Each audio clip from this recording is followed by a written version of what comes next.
The Crosstab query performs a summary calculation of intersecting values of both row and column headings, which are chosen by you, just like an Excel spreadsheet database, where in the Excel spreadsheet we can go ahead and set up our row headers and our column headers and the values that represent or intersect between those two headings.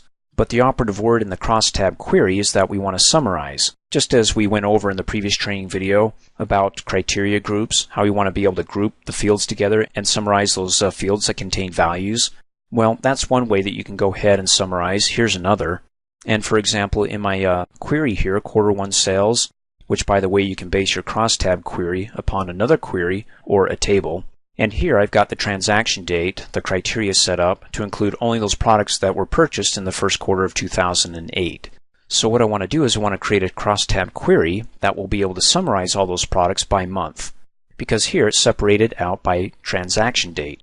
So if I click on the drop down arrow to sort my products, it groups them together, all my air mattresses, campfire bags, and so on.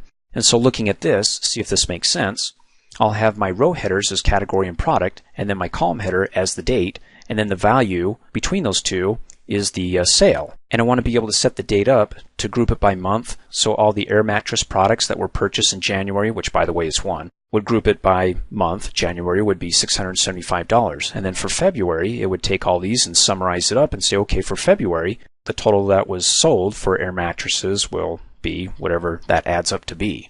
So to get started, let me go ahead and close out, not save it. Come up here, click on the Create tab, go to the Queries group, click on Query Wizard, and there it is, Crosstab Query Wizard.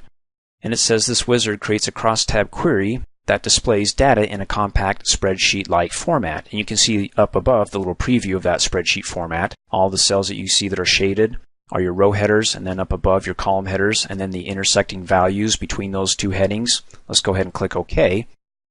And the first question that it asks, it says, okay, which table or query do you want to base this Crosstab upon? And it's going to be a query. It's going to be my Q1 sales. Double click. Now sometimes when you're in a wizard and you double click a field, it'll advance to the next screen. If it doesn't, then just click next. In any case, it advanced because it says, which field values do you want as row headings? You can select 1, 2, as many as you want. I know I want the category as one row heading, and also the product, because it'll have the product and it'll show me what category that product is in. So both as row headings. And then this one I have to click next to advance, and it says, okay, which field values do you want as your column heading? It's going to be my transaction date. Double click on that, and then it advances, and you can see down below, by default it wants to display the column headings as Q1, 2, and 3. As you recall, the criteria was set up for just Q1, so I want to do it by month. Select it, and the months in the first quarter are January, February, and March. Let's go ahead and click next.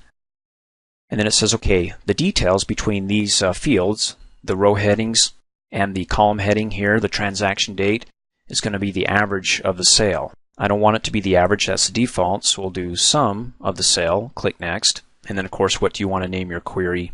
Well, I'm fine with the default name, and then appending Crosstab to it, click finish, and there we go. So there's my two row headings, then the total sale for fanny pack, and then it's broken down by the month here. January, nothing. February, yay, 76 bucks, and then March.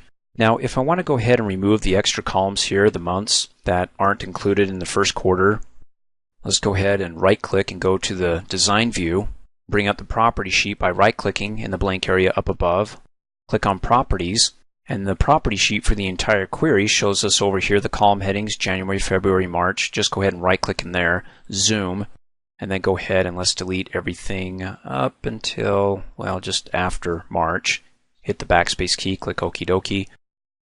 Let me go ahead and close out of the property sheet, and then you can see down below in the grid, the Crosstab row is added, and you can see which one's a row heading, and there we go, and which one's the column heading. And then of course the value of those intersecting row and column headings. Let's go ahead and click on the View button.